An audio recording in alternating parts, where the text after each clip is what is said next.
Uttaranchal university BTech spot admission and seminar April 20 ఆదివారం hotel కోనార్ Khammam. మరిన్ని వివరాలకు ఈ కింద నంబర్లను సంప్రదించండి.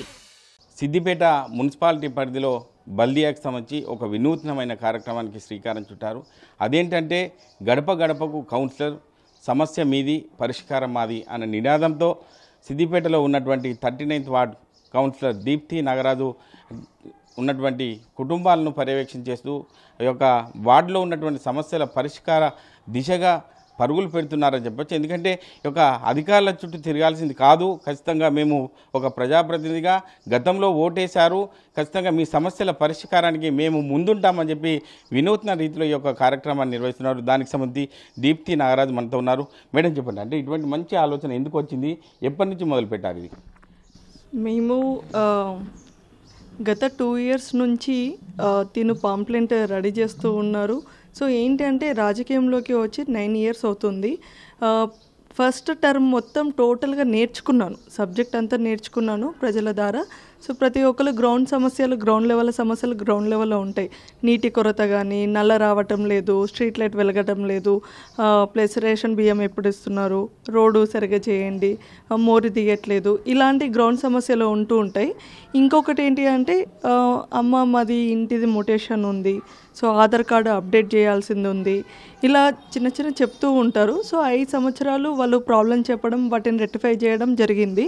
తర్వాత 2020-21 నుంచి అందరూ సమస్యలు ఏమేమి సమస్యలు ఉంటాయి మెయిన్ ముఖ్యంగా, సో ఒక 40 అంశాలపైన తిను 2 years నుంచి ఒక ప్రణాళికంగా అన్ని అంశాలు, ఒక 40 అంశాలన్నీ ఒక పాంప్లెంట్ ద్వారా ఏ దరఖాస్తులు పెట్టుకోవాలి, ఏవి అప్లికేషన్స్ పెట్టుకోవాలనేది రెడీ చేయడం జరిగింది. సో తను ఈ pamphlet one stop all solution వెనకాల ఎంత కృషి ఉంది అనేది నాకు తెలుసు. సో అన్నీ ఒక్కొక్క ఆఫీస్ నుంచి, ఎంఆర్ఓ ఆఫీస్ నుంచి, కలెక్టరేట్ ఆఫీస్ నుంచి, కరెంట్ డిపార్ట్మెంట్, మున్సిపల్ ఆఫీస్ నుంచి అంత సమాచారం సేకరించుకుంటా టోటల్గా మనం సెంట్రల్ గవర్నమెంట్ కానీ, స్టేట్ గవర్నమెంట్ కానీ ప్రజెంట్ ఏదేది నడుస్తుంది, ఏది ఇంపార్టెంట్, ప్రజలకు ఏమేమి అందించాలి అనేది టోటల్గా తను కూర్చొని టోటల్గా పాంప్లెంట్ అనేది రెడీ చేయడం జరిగింది. ఈ పాంప్లెంట్ వెనకాల ఎంత కృషి పడిందో తెలుసు. ప్లస్ మా హరీషన్న యొక్క సమయస్ఫూర్తి, హరీషన్న చెప్పే మాటలకు మేము కూడా సార్ అన్ని అవర్స్ చేస్తూ ఉంటాడు, సో దాంట్లో ఎంతో కొంత మేము కూడా చేయాలి అనే ఒక స్ఫూర్తిదాయకంతో మేము వన్ స్టాప్ ఆల్ సొల్యూషన్ అని ఏంటంటే మేము ఉన్నా లేకపోయినా ప్రజలే డైరెక్ట్గా పాంప్లెంట్లో చూసుకొని వాళ్ళకి ఒకవేళ సిఎంఆర్ఎఫ్ కావాలి అంటే ఏమేమి దరఖాస్తులు పెట్టుకోవాలి, ఎక్కడ అప్లై చేసుకోవాలనేది కూడా టోటల్గా ఇది పాంప్లెంట్లో రాయడం జరుగుతూ ఉంటుంది. అంటే మీరు ఇప్పటి వరకు 10 రోజుల నుంచి పర్యటిస్తున్నారు, వార్డులో ఏమేమి సమస్యలు మీకు దృష్టికి వచ్చాయి, ఎటువంటి పరిష్కార దిశగా ముందుకెళ్తున్నారు? మేము ఇంటింటికి వెళ్ళినప్పుడు ఒక్కొక్కరికి ఒక్కొక్క రకమైన సమస్య చెప్పడం జరుగుతుంది. సో మెయిన్గా చూస్తే చాలామంది ఆధార్ కార్డ్స్ అప్డేట్ అయ్యలేదు, అడ్రస్ చేంజెస్ ఉన్నాయి. ఇంకొకటి ఇంటి మొటేషన్స్ కానీ వాళ్ళు ఉన్నారు. సో ఇది టోటల్గా కంచర్ బజార్ అనేది గ్రామకంఠము. సో వాళ్ళ తాత ముత్తాతల పేరు పైన ఉన్న ఆస్తులు చాలా ఉన్నాయి, వాటికి ఫ్యామిలీ సర్టిఫికేట్ అవసరము, దాని గురించి ఎన్నోసార్లు చేయడం జరిగింది ఇలా అని చెప్తూ ఉన్నారు. టోటల్గా అవన్నీ ఏమేమి అంశాలు అందరి ఏమి పర్టికులర్గా ఏంటి అనేది మొత్తం రాసుకోవడం జరుగుతుందన్నమాట. చాలామంది ఆయుష్మాన్ భారత్ కార్డ్స్ కావాలి అంటున్నారు, ఆధార్ కార్డులో అడ్రస్ చేంజ్ కావాలంటున్నారు, సో ఇంటి మొటేషన్స్ కావాలి అని చెప్తున్నారు.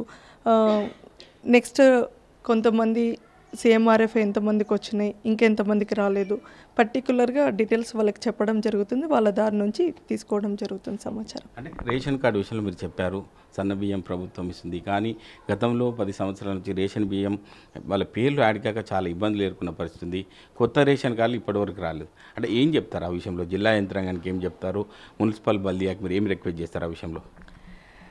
గత 10 years నుంచి అంటే పిల్లల యాడ్ అంటే రేషన్ కార్డులో పిల్లల యాడ్ చేయడానికి నేమ్స్ అన్నీ మొన్న సేకరించడం జరిగింది.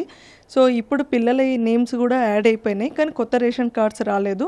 దయచేసి త్వరగా కొత్త రేషన్ కార్డ్స్ అనేది జియో పాస్ చేయాలి, కొత్త రేషన్ కార్డ్స్ రావాలి.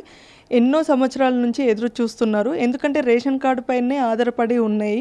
ఏ అంశం తీసుకోవాలన్నా కూడా ఇప్పుడు కరెంట్ బిల్ 0 కావాలి అంటే రేషన్ కార్డు కావాలి అంటారు. సో నార్మల్గా సామాన్యమైన వ్యక్తికి రేషన్ కార్డు అనేది ఖచ్చితంగా అందుబాటులో ఉండాలి. సో తొందరగా రిలీజ్ చేయాలని కోరుకుంటున్నాను. అంటే ఇప్పుడున్న పరిస్థితులను బట్టి చూస్తే ఓటేసిన తర్వాత ఎవరు కూడా మానిటరింగ్ చేయరు, ఓటర్స్ దగ్గరికి రారు. మీరు వారి దగ్గరికి నేరుగా వెళ్తున్నారు కాబట్టి ఓటర్స్ ఏం చెప్తున్నారు మీతో ఈ విషయంలో? చాలా సంతోషపడుతున్నారు. సో మ్యాక్సిమం నేనైతే గ్రౌండ్ లెవెల్లో తిరుగుతూ ఉంటాము. డైలీ మార్నింగ్ నాకు ఒక హ్యాబిట్ ఉంది. మార్నింగ్ 5:30 నుంచి 9:30 వరకు చెత్తబండితోటి తిరిగేదాన్ని 2020 నుంచి.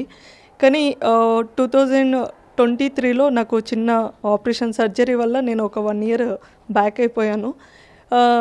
నెక్స్ట్ మళ్ళీ తిరుగుతూ ఉన్నప్పుడు కూడా అలాంటి సమస్యలే కాకుండా ఇప్పుడు నేను చేసినా చేయకపోయినా మున్సిపాలిటీ డిపార్ట్మెంట్ నుంచి స్ట్రీట్ లైట్ ఖరాబ్ అయిపోతే వాళ్ళు వచ్చి చేస్తూనే ఉంటారు.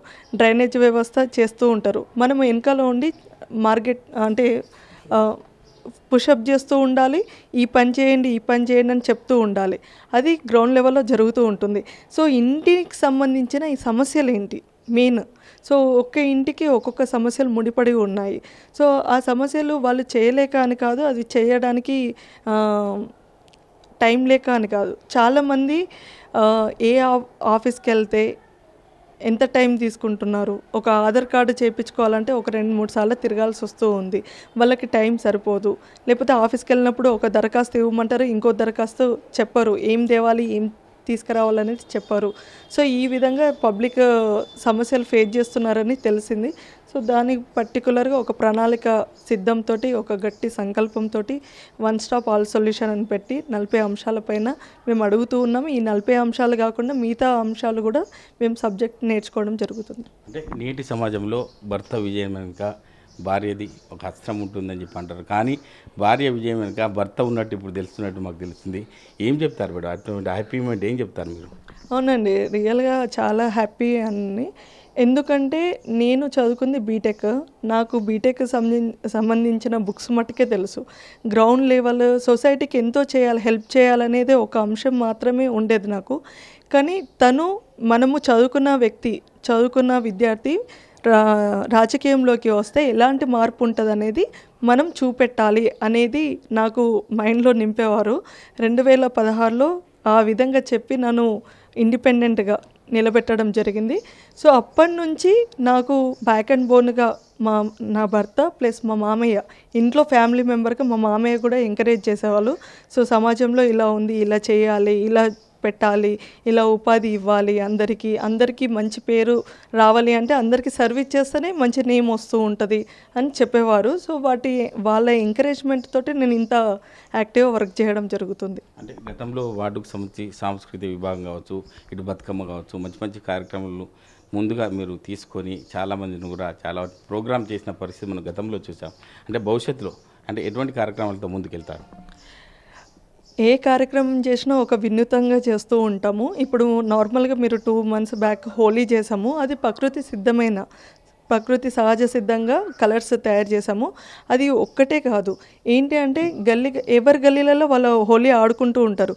కానీ అన్ని గల్లీలు ఒక ప్లాట్ఫామ్ దగ్గరికి వచ్చి అందరితోటి చేపియాలి అనే ఆలోచనతోటి చేపిస్తూ ఉంటాము.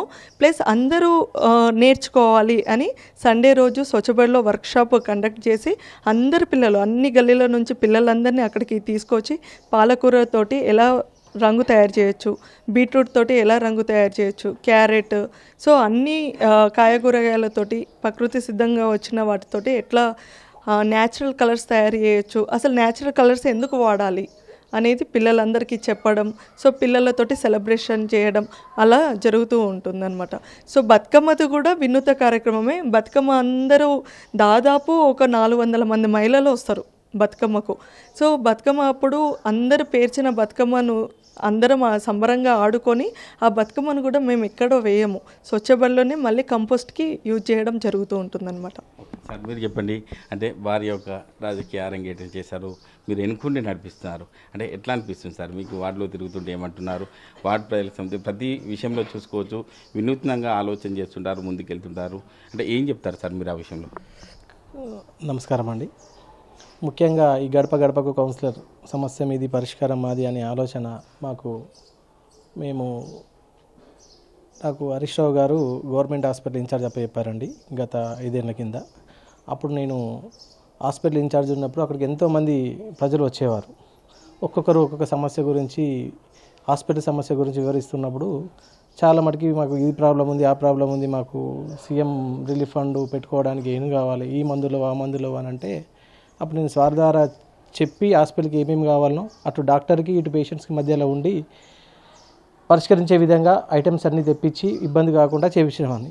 సో నేను ప్రతి ఇంటికి గల్లీకి చేసినప్పుడు వాళ్ళు చెప్పే సమస్యలు ఒక్కొక్కరు సమస్య చెప్తూ ఉంటే విని అది నోట్ చేసుకొని వీళ్ళకు ఇట్లా కాకుండా మనం ఏదన్నా ఒక కొత్త రూపకల్పన చేయాలన్న ఉద్దేశంతో వాళ్ళ ఇంటికి వెళ్ళినప్పుడు ఒక సమస్య వచ్చేది, ఇంకో ఇల్లుకి వెళ్ళినప్పుడు ఇంకో సమస్య వచ్చేది.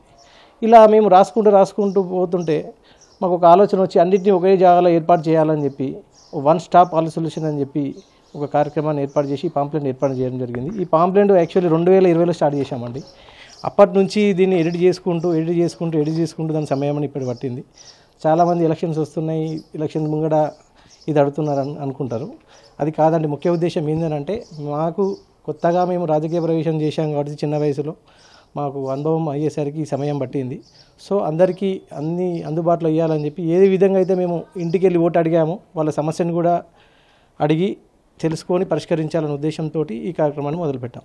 అంటే ప్రభుత్వం నుంచి ఎన్నో సంక్షేమ పథకాలు వస్తున్నాయి. ఇప్పుడు రాజు వికాస్ కావచ్చు, దానికి సంబంధించి అక్కడికైతే అక్కడ సర్వర్ డౌన్ ఉందని చెప్పి ప్రధానంగా చెప్తున్నారు.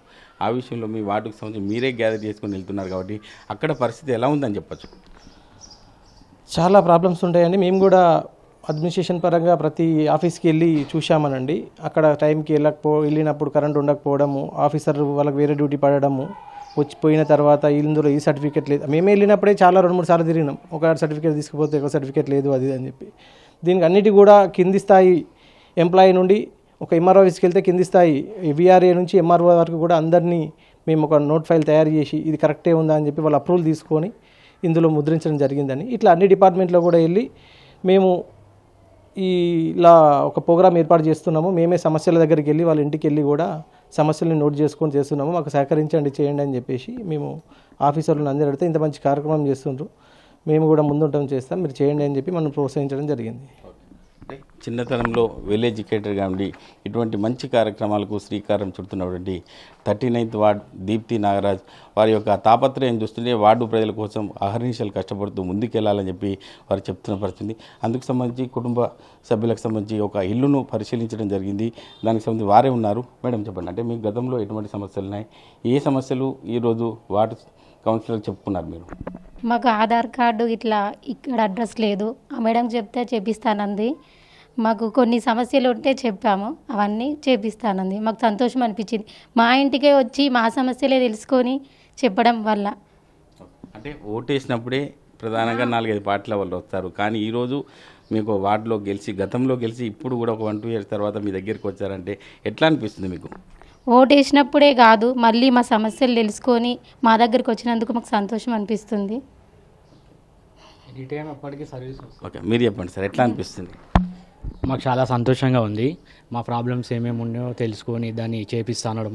కొన్ని మనం కూడా తిరుగుతాం, కాకపోతే మనకు వీలు కాని టైం ఉంటుంది, అన్నిటికీ తిరగలేము. ఇవన్నీ ఒకటే దగ్గర వచ్చి ఏమేమి ప్రాబ్లం ఉందని తెలుసుకున్నారు అనుకో, మనం చెప్పినాం, దాన్ని చేపిస్తాను. అది మాకు చాలా మంచిగా అనిపించింది.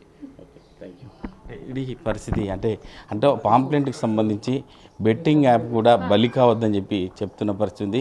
పాంప్లెంట్లు ప్రధానంగా యూత్కు ఒక దిశానిర్దేశం చేస్తున్న పరిస్థితి. ఎందుకంటే ఒక బెట్టింగ్ యాప్స్ వల్ల క్రైమ్లో ఇరుక్కునే అవకాశం ఉంది. దాన్ని కూడా బలి కావద్దు, ఖచ్చితంగా నా వార్డు ప్రజలు బాగుండాలి, మేము వార్డుకు సంబంధించిన సమస్యలపై ప్రతిరోజు ఒక మానిటరింగ్ చేసుకుంటూ చెత్త బండితో పాటు అది వెళ్ళిపోయేంత వరకు కూడా నేను మానిటరింగ్ చేసుకుంటూ నా ప్రజలను కాపాడుకోవాలి, పరిశుభ్రంగా నా కాలనీని కాపాడుకోవాలని చెప్పి ప్రధానంగా 39th వార్డ్ దీప్తి నాగరాజ్ కూడా తాపత్రయపడుతున్న పరిస్థితి మనం చూస్తున్నాం. కెమెరామెన్ ఎల్లవరితో మహేష్, RTV, సిద్దిపేట జిల్లా.